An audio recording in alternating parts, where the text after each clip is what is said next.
नमस्कार। रंगों के त्योहार होली की आप सभी को ढेरों शुभकामनाएं। आप देख रहे हैं हिमाचल दस्तक टीवी। मैं हूं आपके साथ शकील कुरैशी।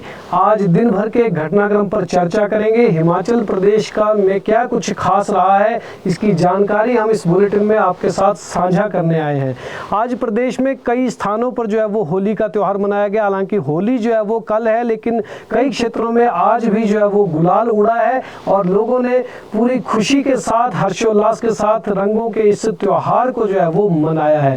हिमाचल प्रदेश के कर्मचारी वर्ग को, एक कर्मचारी वर्ग ऐसा है प्रदेश का जो पर्यटन विकास निगम कर्मचारी हैं, उनके लिए एक खुशखबरी है। इस बुलेटिन में उसकी जानकारी हम आपसे साझा करेंगे और राज्य में जो राजनीतिक घटनाक्रम चल रहे हैं उसके बारे में तफसील से हम चर्चा इस बुलेटिन में आपके साथ करेंगे। तो आपको बताएंगे कि क्या प्रमुख खबरें हैं, सियासत जो है हिमाचल प्रदेश की इस वक्त क्या कह रही है, क्या किस तरह का मिजाज जो है वो इस वक्त सियासत में चल रहा है। तो आपको बता दें, अभी तक कांग्रेस पार्टी में जो है वो बगावत चल रही थी, लेकिन अब ये बगावत जो है वो भारतीय जनता पार्टी में भी जो है पूरी तरह से फैल गई है। तो भारतीय जनता पार्टी में भी बगावत की खबरें जो है वो आना शुरू हो चुकी हैं और सिलसिला जो है वो ये शुरू हो चुका है भारतीय जनता पार्टी में भी। तो कांग्रेस में जो सिलसिला चल रहा था वो भाजपा की तरफ अब विद्रोह की चिंगारी जो है वो वहाँ पर सुलग गई है, उस तरफ को ये चक्र जो है वो घूम गया है। क्योंकि बगावत करने वाले जितने भी बागी थे वो सभी भाजपा में जो है वो शामिल हो गए हैं और उनके पार्टी में आने के बाद ये बवाल जो है वो मचना एक तय था और ये बवाल मचना जो है शुरू हो चुका है। कई जगह जो है वो विद्रोह हो गया है। तो पार्टी ने बगावत करने वाले कांग्रेस के नेताओं को जो है वो सम्मान देने की बात कही है। पिछले कल देर शाम का अगर आपको घटनाक्रम हम बताएं तो पहले दोपहर में दिल्ली में जो है वो बागियों ने कांग्रेस छोड़कर जो है वो भारतीय जनता पार्टी ज्वाइन की। उसके बाद देर रात को यहाँ पर पहुँचे, लगभग 9 बजे पीटर हाफ में एक वहाँ पर प्रेस वार्ता हुई। पीटर हाफ में ये सभी लोग पहुँचे थे। वहाँ पर भारतीय जनता पार्टी ने ढोल नगाड़ों के साथ उनके वर्करों ने इनका स्वागत किया और इसके बाद कई बड़ी बातें जो है वो इन बागियों ने सरकार के खिलाफ, मुख्यमंत्री के खिलाफ जो है वहाँ पर कही है। तो वो सार्वजनिक हो चुकी हैं वो बातें, लेकिन आपको बता दें कि कल भारतीय जनता पार्टी ने साफ कर दिया कि पार्टी में इनके आने पर इनका स्वागत है और इनको पूरी तरह से सम्मान जो है वो यहाँ पर दिया जाएगा। मगर दूसरी तरफ भारतीय जनता पार्टी के नेता जो है वो उखड़ चुके हैं। भाजपा का झंडा जिन्होंने कई सालों से जो है वो उठाए रखा, आज उनके लिए जो है वो परेशानी खड़ी हो चुकी है और उन्होंने जो है वो कई तरह के ऐलान शुरू कर दिए हैं। कुछ ने तो इन्हें जो बगावत करके आए हैं, भाजपा में शामिल हुए हैं, इन्हें मानने से जो है वो इनकार कर दिया है, इस तरह का ऐलान किए हैं। बड़सर में बलदेव शर्मा जो है वो विरोध पर उतर आए हैं। गगरेट में राकेश कालिया जो कांग्रेस छोड़ के भाजपा में गए थे, पुराने कांग्रेसी हैं, वो वापस जो है वो कांग्रेस ज्वाइन कर सकते हैं, इस तरह की सूचनाएं हैं। कुटलैहड़ या बंगाणा विधानसभा क्षेत्र की बात करें तो वीरेंद्र कंवर वहां से पूर्व मंत्री हैं, वो भी जो है वो काफ़ी इस मामले में जो है इस वक्त तलख दिख रहे हैं। हालांकि अभी उनके जो तेवर हैं वो अभी सामने नहीं आए हैं। सुजानपुर की बात करें तो वहां पर धूमल परिवार के साथ सीधी लड़ाई है। वो राजेंद्र राणा को मानते हैं या नहीं मानते हैं, अभी इसको लेकर जो है वो मामला साफ नहीं हुआ है। वहीं धर्मशाला की बात करें तो वहां पर भी नेताओं ने सुधीर शर्मा का विरोध जो है वो शुरू कर दिया है और कांगड़ा की राजनीति में सुधीर शर्मा और पवन काजल के आंकड़े, राजनीतिक जो आंकड़ा है उसको भी अब जो है वो देखा जा रहा है। तो अंक गणित के साथ साथ जो उनकी पैठ जो है कांगड़ा जिला में वो किस तरह की है और इन नेताओं में से अब किसको नाराजगी होगी, कौन खुश होता है, ये भी देखा जा रहा है। वहीं लाहौल स्पीति की अगर हम बात करें तो डॉक्टर रामलाल मारकंडा जो है वो पूर्व मंत्री हैं, उन्होंने कहा है कि वो निर्दलीय भी जो है वो चुनाव लड़ सकते हैं। तो ये भी एक चुनौती भारतीय जनता सामने भी जो है वो एक बड़ी चुनौती खड़ी हो चुकी है। वो भारतीय जनता पार्टी में ही रहे या फिर वापस जो है वो कांग्रेस की तरफ को वापस लौट आए, तो ये भी एक उनके सामने एक चुनौती है। लेकिन कांग्रेस की अगर बात करें तो लखविंदर राणा के सामने कांग्रेस पार्टी में हरदीप बावा जो है वो वहाँ पर पिछली बार के प्रत्याशी रहे हैं और उनके साथ जो है वो आमना सामना एक बार फिर से इनको करना पड़ सकता है। तो इनके लिए भी दिन जो है वो काफ़ी मुश्किल आ गए हैं। सियासत के। वहीं देहरा की बात करें तो वहाँ पर रमेश धवाला जो भारतीय जनता पार्टी के वरिष्ठ नेता हैं, उन्होंने भी मोर्चा खोल दिया है और आज भी उनकी जो है एक सोशल मीडिया पर इस तरह की बात सामने आई। उन्होंने कहा कि वो अपने ही नेताओं वहाँ के जिलाध्यक्ष के खिलाफ जो है वो भड़क गए थे और वो होशियार सिंह को मानने के लिए वो भी वहाँ पर तैयार नहीं है। निर्दलीय होशियार सिंह अभी उन्होंने भी भारतीय जनता पार्टी ज्वाइन की है और अपना विधायकी जो है उन्होंने उससे त्यागपत्र दे दिया है। वहीं अगर बात करें हमीरपुर विधानसभा क्षेत्र की तो वहाँ पर भी धूमल परिवार के स्टैंड पर जो है वो अभी सभी की नज़र है। ऐसे में अब भाजपा के सामने जो है वो साफ हो गया है कि उनके यहाँ पर भी विद्रोह जो है वो शुरू हो चुका है। हिमाचल प्रदेश में ना केवल कांग्रेस के सामने इस तरह की स्थिति अब तक थी, लेकिन अब भारतीय जनता पार्टी की तरफ भी इस तरफ का इसका रुख जो है वो हो चुका है। दूसरी तरफ बात करें कांग्रेस पार्टी की तो कांग्रेस पार्टी भी ये देख रही है कि भारतीय जनता पार्टी से कौन कौन लोग जो है वो छिटक सकते हैं, क्योंकि विद्रोह वहां पर हो रहा है और 9 के 9 विधानसभा क्षेत्रों में इस वक्त जो है वो ऊहापोह की स्थिति जो है वो भाजपा के नेताओं में, वहां के वर्करों में है। तो ऐसे में कांग्रेस पार्टी जिनके पास कोई ज़्यादा विकल्प नहीं है, कोई ज़्यादा सेकेंड लाइन जो लीडरशिप है वो वहाँ पर मौजूद नहीं है, तो ऐसे में वो भी नेता जो है वो देख रहे हैं कि भारतीय जनता पार्टी से कौन से कद्दावर नेता छिटकते हैं, उनको कांग्रेस जो है वो कैसे लपक सकती है। तो इस तरह की सियासत जो है वो अभी प्रदेश में चल रही है। कांग्रेस के पास इन क्षेत्रों में जो 9 क्षेत्र हैं वहाँ पर कोई भी बड़ा नेता अब जो है वो नहीं है। तो ऐसे में भारतीय जनता पार्टी के नेताओं पे नज़र है। भाजपा के नेता जो है वो लगातार विद्रोह कर रहे हैं, उनका आगे आने वाले दिनों में क्या होता है ये अभी देखने वाली बात है। तो बातचीत जो है वो कांग्रेस के नेता भी लगातार इन क्षेत्रों में भाजपा के नाराज नेताओं से भी लग गए हैं करने और अपनी सेकेंड लाइन जो लीडरशिप है उससे भी जो है वो चर्चा कर रहे हैं, क्योंकि उपचुनाव जो है वो 6 जगहों पर प्रस्तावित है। वहाँ पर उपचुनाव की घोषणा जो है वो हो चुकी है और अभी जो 3 और जो है वो सीटें खाली होने जा रही है उन पर भी उपचुनाव संभव है, वहाँ पर भी उपचुनाव लगभग तय है। तो ऐसे में 9 विधानसभा क्षेत्र हैं जहाँ पर कांग्रेस को अच्छे चेहरे चाहिए और उन चेहरों के लिए, उन दमदार नेताओं के लिए उसे थोड़ा सा इंतजार करना पड़ेगा, क्योंकि भारतीय जनता पार्टी में चिंगारी जो है वो सुलगने लग गई है। तो इस बगावत से कुल मिलाकर नुकसान जो है वो दोनों ही दलों का हुआ है। कांग्रेस के बागी जो है वो गए हैं, उनको भारतीय जनता पार्टी ने ले लिया है, लेकिन भारतीय जनता पार्टी में भी जो है वो विद्रोह अब शुरू हो चुका है। तो इस विद्रोह के बाद, इस बगावत के दौर के बाद जो है वो अब किस तरह की सियासत हिमाचल प्रदेश में होगी, क्या परिस्थितियां बनती है, ये आने वाला समय बताएगा। तो लेकिन हिमाचल प्रदेश में इस तरह की राजनीति जो है वो पहली बार देखने को मिल रही है। प्रदेश की जनता भी इसके नतीजे के लिए जो है वो पूरी तरह से उत्सुक है। तो एक बड़ा घटनाक्रम हिमाचल प्रदेश में चल रहा है जिस पर सभी की नजरें हैं। कांग्रेस के लिए भी दिक्कतें बड़ी हैं और वहीं भारतीय जनता पार्टी के लिए भी अब दिक्कतें शुरू हो चुकी हैं। इसके साथ साथ आपको हम बता दें कि 5 लोग और बगावत कर सकते हैं, ऐसी बात पिछले कल उन बागियों ने कही जो भारतीय जनता पार्टी में शामिल हो चुके हैं। पिछले कल राजेंद्र राणा, सुधीर शर्मा और जो दूसरे नेता हैं उन्होंने एक बात कही है कि अभी 4-5 लोग और ऐसे हैं कांग्रेस पार्टी के नेता जो उनके साथ संपर्क में है। आखिर वो लोग कौन है, इसकी भी जो है वो एक छानबीन जो है वो अंदर खाते चल रही है। आखिर कौन इस तरह का और व्यक्ति है जो बगावत पार्टी से कर सकता है। तो मौजूदा परिदृश्य को देखें, राजनीतिक परिदृश्य को देखें तो बगावत का सिलसिला जो है वो शायद अभी खत्म जो है वो नहीं होगा। पिछले कल जिस तरह की बात इन बागियों ने कही जो भाजपा में शामिल हुए, उसके बाद जो है वो कांग्रेस की फिक्र एक बार फिर से बढ़ गई है और उन्होंने ये शिमला में दावा किया कि 5 और नेता जो है उनके साथ संपर्क में हैं, कांग्रेस में घुटन महसूस कर रहे हैं। इसके बाद चर्चा ये शुरू हो गई है कि आखिर वो 5 लोग कौन होंगे, वो नेता कौन होंगे। इन 5 नेताओं को लेकर भी राजनीतिक गलियारों में जो है वो चर्चा इस वक्त हो रही है कि आखिर वो कौन है। तो सभी की नज़रें हैं इस पर, जल्दी ही इसका भी खुलासा हो जाएगा।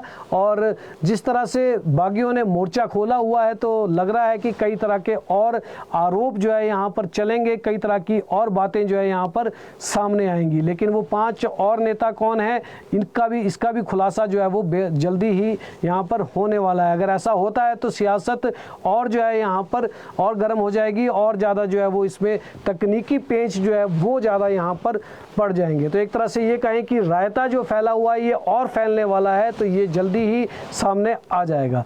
प्रदेश के उप मुख्यमंत्री मुकेश अग्निहोत्री को जो है वो एक जिम्मेदारी मुख्यमंत्री सुखविंदर सिंह सुक्खू ने और दी है। आपको बता दें, सरकार ने बगावत के बाद जो घटनाक्रम उपजा है उसको लेकर पलटवार की रणनीति जो है वो बनाई है। डैमेज कंट्रोल के लिए एक कमेटी का गठन किया गया है। इस कमेटी में उप मुख्यमंत्री मुकेश अग्निहोत्री को जिम्मेदारी दी गई है।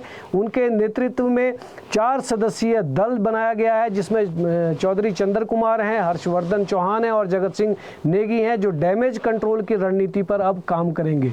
बताया जाता है कि वो इन क्षेत्रों के जिन क्षेत्रों के में बगावत हुई है वहाँ पर विकास कार्य किस तरह के हुए हैं, अब तक 14 महीने में सरकार ने वहाँ पर क्या कुछ किया है, उसका खाका जो है वो जनता के सामने लाएंगे। तो ये नेता जो बागी हुए हैं उनमें उनके क्षेत्रों में क्या कुछ किया है, खासकर गगरेट में, कुटलहड़ में जिसे बंगाणा विधानसभा कहा जाता है, बड़सर में, सुजानपुर में, देहरा, धर्मशाला, हमीरपुर, नालागढ़ और लाहौल स्पीति, यहाँ पर जो काम 14 महीने में सरकार ने किए हैं उनका पूरा खाका ये कमेटी जो है वो तैयार करेगी और जनता के सामने लाएगी, बताएगी कि सरकार ने वहाँ पर क्या कुछ किया है। तो क्योंकि सरकार पर आरोप जो लगे हैं वो यही है, इनकी तरफ से लगाए गए हैं कि सरकार ने इनके क्षेत्रों में काम नहीं किया है, तो ऐसे में सरकार ने डैमेज कंट्रोल के लिए एक कमेटी का गठन किया है और वो कमेटी जो है वो असलियत लाएगी सामने और पलटवार जो है वो उनकी तरफ से, सरकार की तरफ से किया जाएगा। अब देखना होगा कि इस कमेटी का जो है वो क्या कितना प्रभावशाली काम रहता है। आर्थिक मामले भी देखेगी और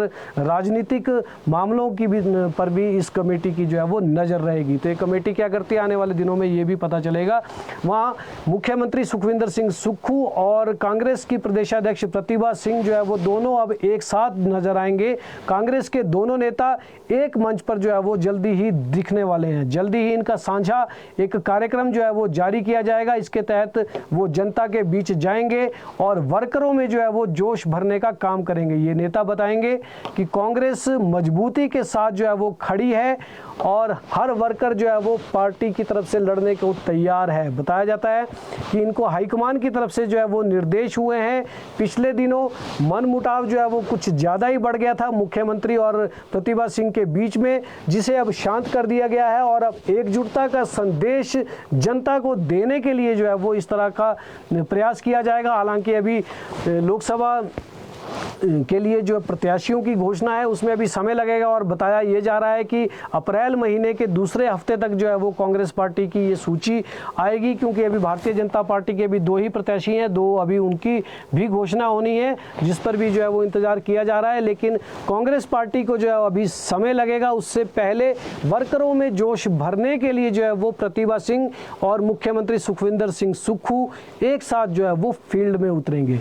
आज एक बड़ा घटनाक्रम आपको शिमला में बता दें सियासत का, तो प्रकाश चौधरी जो पिछले दिनों कांग्रेस पार्टी के जिलाध्यक्ष के पद से जो है वो त्यागपत्र दे चुके हैं, उन्होंने आज मुख्यमंत्री सुखविंदर सिंह सुक्खू से मुलाकात की। तो प्रकाश चौधरी जो है वो सीएम से मिलने पहुंचे, उनकी मुलाकात हुई है ओक ओवर में और लगभग 1 घंटे तक ये मुलाकात हुई है। और आपको बता दें, मंडी में कोई भी नेता जो है वो लोकसभा चुनाव लड़ने के लिए तैयार नहीं हो रहा है। कांग्रेस पार्टी को ऐसे नेता नहीं मिल पा रहे हैं। ऐसे में आज प्रकाश चौधरी की मुख्यमंत्री के साथ ओक ओवर में बैठक जो है वो काफ़ी अहम मानी जा सकती है। बताया जा रहा है कि यहाँ पर मुख्यमंत्री ने जो है वो प्रकाश चौधरी को बुलाया था, वो यहाँ पर पहुँचे, उन्होंने सीएम के साथ बातचीत की है। मंडी के लोकसभा के जो राजनीतिक समीकरण है उस पर पूरी तरह से वहाँ फीडबैक जो है वो दिया गया और फीडबैक के साथ प्रत्याशी जो है वो कौन हो सकता है, किसको बनाया जा सकता है, इसको लेकर भी जो है वो विस्तार से चर्चा हुई है। तो बड़ी जिम्मेदारी प्रकाश चौधरी को दी जा सकती है आने वाले दिनों में, ऐसा माना जा रहा है।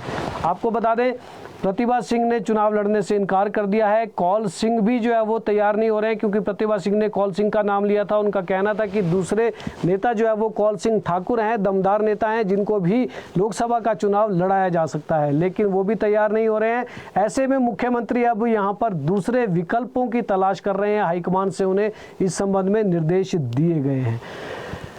भारतीय जनता पार्टी में शामिल हुए जो बागी हैं वो आपको बता दें कि कल से जो है वो फील्ड में उतर जाएंगे, अपने अपने क्षेत्रों में जो है उनके जाने का कार्यक्रम जारी होने वाला है।